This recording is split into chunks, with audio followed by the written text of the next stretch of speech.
Delhi blast में fuel oil का इस्तेमाल, बड़ी खबर, दिल्ली ब्लास्ट में डेटोनेटर का भी इस्तेमाल हुआ है। दिल्ली में धमाका ANFO से ट्रिगर किया गया। एक्सपर्ट्स कहते हैं कि अमोनियम नाइट्रेट को अगर कंटेनर में और किसी फ्यूल के साथ मिलाया जाए तो वो बहुत बड़े प्रभाव दे सकता है, पर निशान अक्सर अलग दिखते हैं। मिट्टी में गहरा क्रेटर नहीं होता है, लेकिन शॉकवेव बहुत तेज होती है, जो हम आपको बता रहे हैं। फिर आग बड़े इलाके में फैल जाती है। लाल किले के पास हुए धमाके का में भी यही पैटर्न देखने को मिलता है। समझते हैं आखिर कैसे एक केमिकल घातक बारूद में तब्दील हो जाता है। सूत्रों के मुताबिक धमाके में ANFO यानी अमोनियम नाइट्रेट फ्यूल ऑयल का इस्तेमाल हुआ। यह एक गंधहीन सफेद दानेदार केमिकल होता है। यह आमतौर पर खेतों में उर्वरक के रूप में इस्तेमाल होता है। सामान्य परिस्थितियों में ज्वलनशील नहीं होता है। जब इसे ईंधन के साथ मिलाया जाता है तो यह ANFO बनता है। आमतौर पर ANFO में लगभग 94% अमोनियम नाइट्रेट और 6% फ्यूल ऑयल होता है। इसे जलाने के लिए हाई एनर्जी वाला डेटोनेटर जरूरी होता है। बड़ी मात्रा में ANFO का विस्फोट भारी तबाही कर सकता है। ANFO विस्फोट की स्पीड 14,000 किलोमीटर प्रति घंटे तक होती है।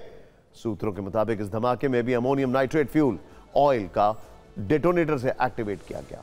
फिर बड़ा धमाका हुआ। वैसे पहली बार नहीं है जब अमोनियम नाइट्रेट फ्यूल ऑयल का इस्तेमाल किया किसी धमाके में किया गया हो। ANFO का इस्तेमाल दुनिया भर में कई आतंकवादी हमलों में किया गया है। यह लिस्ट जरा ध्यान से देखिएगा। मतलब एक इसकी बहुत पुरानी हिस्ट्री शीट है इस एक्सप्लोजिव की। अप्रैल 1995 ओक्लाहोमा अमेरिका, ट्रक में 2300 किलो ANFO से हमला हुआ। 168 लोग मारे गए, 950 जख्मी हुए।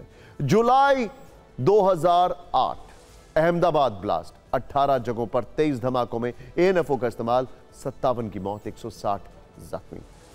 जुलाई 2011 मुंबई सीरियल धमाके, अलग अलग जगह 3 धमाकों में ANFO का इस्तेमाल हुआ, 27 लोग मारे गए, 127 जख्मी।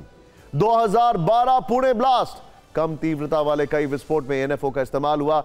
6 से 4 बम पूरी तरह फटने में नाकाम रहे, बड़ी तबाही टली, किसी की मौत नहीं हुई। 1 किलो ANFO को 0.8 किलो TNT के बराबर विस्फोटक क्षमता का माना जाता है। सिर्फ 150 किलो अमोनियम नाइट्रेट 1 किलोमीटर तक असर कर सकता है। अमेरिका के ओक्लाहोमा सिटी में करीब 1800 किलो ANFO विस्फोटक से धमाका हुआ था। जबकि चौंकाने वाली बात यह है कि फरीदाबाद से लगभग 3000 किलो अमोनियम नाइट्रेट बरामद हुआ। इतनी भारी मात्रा में अमोनियम नाइट्रेट से धमाका किया जाए तो यह एक पूरी इमारत या फिर पूरा मोहल्ला उड़ा सकता है, पूरा मोहल्ला उड़ा सकता है। इसीलिए जांच एजेंसियां सतर्क हैं, फूंक फूंक कर कदम रख रही हैं। आज सुबह FSL की टीम ब्लास्ट की जगह पर पहुंची। आप तस्वीरों में देख सकते हैं कि FSL के अधिकारी जैन मंदिर की छत पर पहुंचे। दावा किया जा रहा है कि फॉरेंसिक की टीम को यहां से कुछ सामग्री मिली है। अधिकारी एक बड़ी नीली थैली में वो सामान लेकर निकले।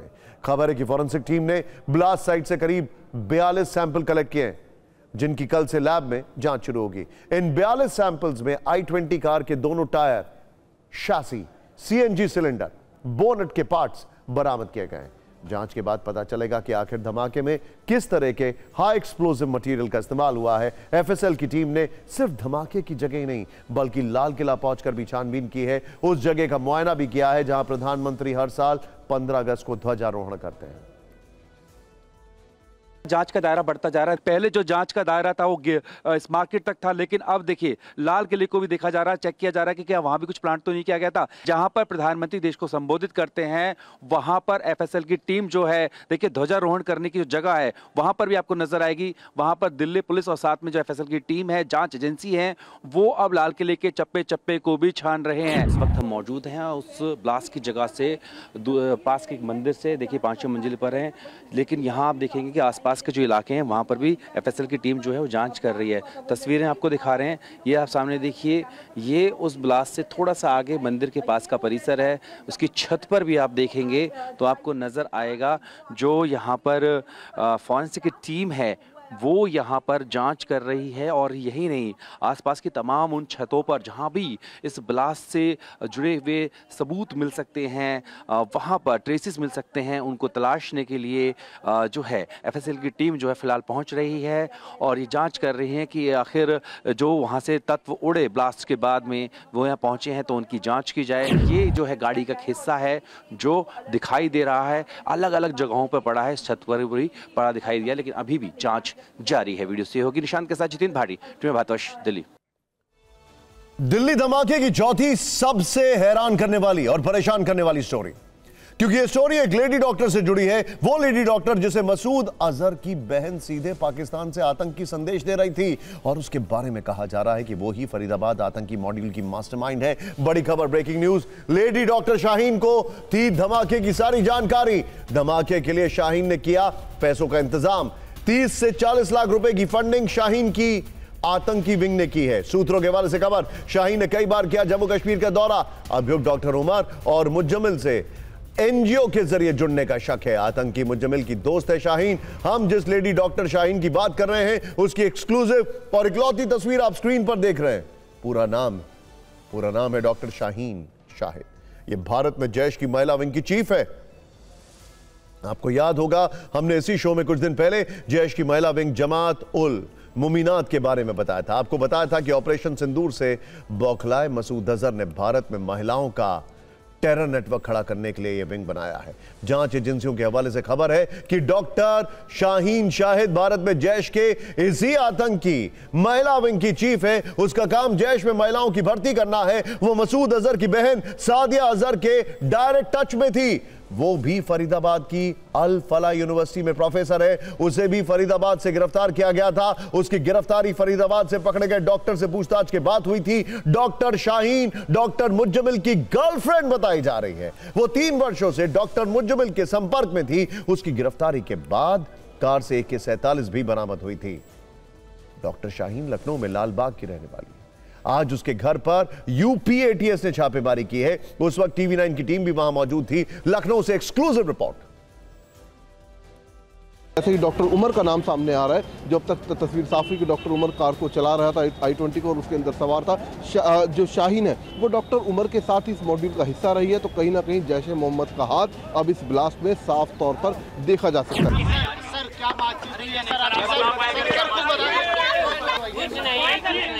देखिए, सबसे बड़ी अपडेट इस वक्त की यह है कि पिछले 40 मिनट से यूपी पुलिस, यूपी ATS और जम्मू कश्मीर पुलिस जो भीतर थी अब बाहर निकलने की जानकारी उनकी सामने आ रही है। पुलिस अधिकारी आपको सामने बाहर निकलते हुए दिखाई देंगे। इसमें यूपी ATS के भी अधिकारी शामिल हैं और उसके अलावा जम्मू कश्मीर पुलिस के भी जो अधिकारी हैं वो शामिल हैं। तो आधे घंटे से ज़्यादा से, ये 40 मिनट से ज़्यादा से लगभग ये पूछताछ जो है वो चल रही थी लगातार। और उसके बाद अब जो है धीरे धीरे अधिकारी यहाँ से निकलना शुरू हो गए। हालांकि अभी भी कुछ ATS और JK पुलिस के कुछ अधिकारी जो है वो अंदर बताए जा रहे हैं जो कि बातचीत कर रहे हैं शाहीन के पिता से। शाहीन का जो घर है वो लखनऊ के खंडारी बाजार में इसी जगह पर है और यहाँ पर सामने जो आप चहल पहल देख रहे हैं वो इसी बात की है कि शाहीन के पिता से लगातार पूछताछ और बातचीत यहाँ पर हो रही है। आप लोगों को कैसे पता लगा कि ये शाहीन ने स्टेटमेंट दिया है? ये आपका शुभ नाम क्या है?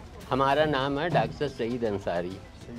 कल शाहीन की गिरफ्तारी हुई है। इनका नाम, पूरा नाम हम इसीलिए कह रहे हैं, बताइए उनका पूरा। देखिए, पूरा नाम उनका शाहीन सईद है, पूरा नाम।